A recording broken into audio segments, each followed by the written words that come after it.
بسم الله الرحمن الرحيم إن عدة الشهور عند الله 12 شهرا في كتاب الله يوم خلق السماوات والأرض. بے شک مہینوں کی گنتی اللہ کے نزدیک 12 مہینے ہیں اللہ کی کتاب میں، جب سے اس نے آسمان اور زمین بنائے۔ محرم الحرام اسلامی کیلنڈر کا پہلا مہینہ ہے۔ چونکہ اس ماہ میں جنگ و قتال حرام ہے، اس لیے یہ محرم کہلاتا ہے۔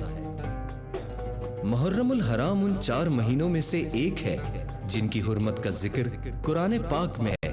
ارشاد باری تعالیٰ ہے کہ منها 4 حرم، ان مہینوں میں سے 4 مہینے حرمت والے ہیں۔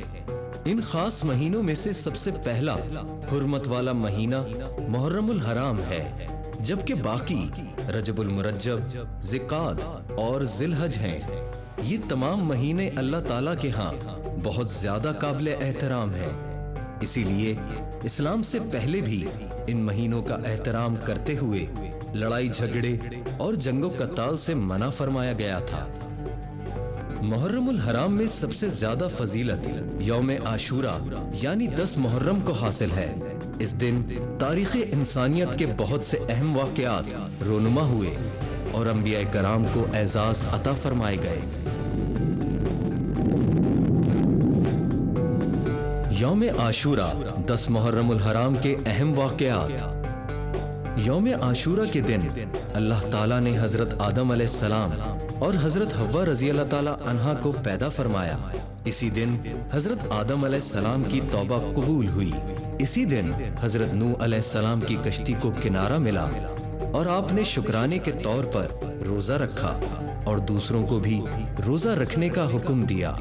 یوم عاشوراء کے دن حضرت ابراہیم علیہ السلام دنیا میں تشریف لائے۔ یوم عاشوراء کے دن ہی حضرت ابراہیم علیہ السلام پر نار نمرود گلزار ہوئی۔ اسی دن حضرت یعقوب علیہ السلام کو ان کی بینائی واپس ملی۔ یوم عاشوراء کے دن حضرت یوسف علیہ السلام 40 سال بعد حضرت یعقوب علیہ السلام سے دوبارہ ملے۔ اسی روز حضرت یونس علیہ السلام کو مچھلی کے پیٹ سے آزادی ملی۔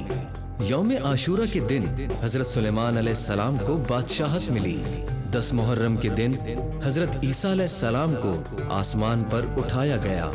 اسی دن پہلی بارش آسمانوں سے نازل ہوئی۔ یوم عاشوراء کے دن اللہ تعالیٰ نے لوح و قلم کو پیدا فرمایا۔ یوم عاشوراء کے دن ہی اللہ تعالیٰ نے آسمان، پہاڑ اور سمندر پیدا فرمائے۔ یوم عاشوراء کے دن ہی قیامت قائم ہوگی۔ محرم الحرام کی 1 تاریخ کو خلیفہ دوم پیکر عدل مراد رسول صلی اللہ علیہ وآلہ وسلم سیدنا حضرت عمر فاروق رضی اللہ تعالیٰ عنہ کی شہادت ہوئی۔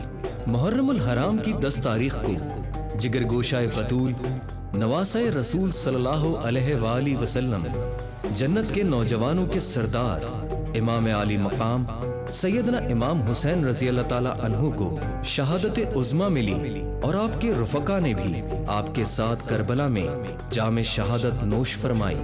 اور کسی نے جب وطن پوچھا تو یوں حضرت نے فرمایا، کسی نے جب وطن پوچھا تو یوں حضرت نے فرمایا، مدینے والے کہلاتے تھے اب ہیں کربلا والے، مدینے والے کہلاتے تھے اب ہیں کربلا والے۔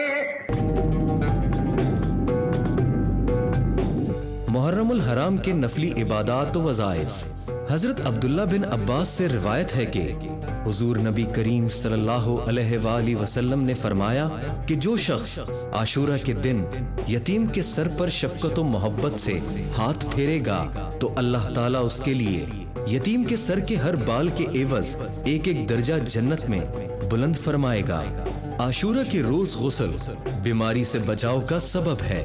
ارشاد نبوی صلی اللہ علیہ وآلہ وسلم ہے کہ جو شخص یوم عاشوراء کے دن غسل کرے تو کسی مرض میں مبتلا نہ ہوگا سوائے مرض موت کے۔ حضرت عبداللہ بن مسعود رضی اللہ تعالیٰ عنہ سے روایت ہے کہ رسول خدا صلی اللہ علیہ وآلہ وسلم نے فرمایا کہ جو کوئی عاشورہ کے دن اپنے اہل و عیال پر نفقہ میں وسعت کرے گا تو اللہ تعالیٰ اس پر سارا سال وسعت فرمائے گا۔ حضرت سفیان ثوری رحمت اللہ علیہ نے فرمایا جب ہم نے اس کا تجربہ کیا تو ایسا ہی پایا۔ 10 محرم یعنی عاشورہ کا روزہ رکھنا بہت اجر و ثواب کا عمل ہے۔ امام الانبیاء صلی اللہ علیہ وآلہ وسلم نے خود بھی اس دن روزہ رکھا اور صحابہ کرام رضی اللہ تعالیٰ عنہ کو بھی روزہ رکھنے کا حکم دیا۔ رسول پاک صلی اللہ علیہ وآلہ وسلم کا فرمان عالی شان ہے کہ عاشورہ کے دن روزہ رکھو۔ اس دن انبیاء کرام علیہ السلام روزہ رکھتے تھے۔ عرس و وصال ماہ محرم الحرام۔ حضرت شیخ شہاب الدین سہروردی رحمت اللہ علیہ یکم محرم الحرام، حضرت معروف کرخی رحمت اللہ علیہ 2 محرم الحرام، حضرت حسن بصری رحمت اللہ علیہ 4 محرم الحرام، حضرت بابا فرید الدین مسعود گنج شکر رحمت اللہ علیہ 5 محرم الحرام، سیدہ رابعہ بصریہ رحمت اللہ علیہ 10 محرم الحرام، حضرت خواجہ الف ممشاد دینوری رحمت اللہ علیہ 14 محرم الحرام، حضرت مولانا عبد الرحمن جامی رحمت اللہ علیہ 18 محرم الحرام، حضرت امام زین العابدین رضی اللہ تعالیٰ عنہ 18 محرم الحرام، حضرت امام ابو نعیم اصفہانی رحمت اللہ علیہ 21 محرم الحرام، حضرت بابا تاج الدین اولیاء ناگپوری رحمت اللہ علیہ 26 محرم الحرام، حضرت اشرف جہانگیر سمنانی رحمت اللہ علیہ 27 محرم الحرام۔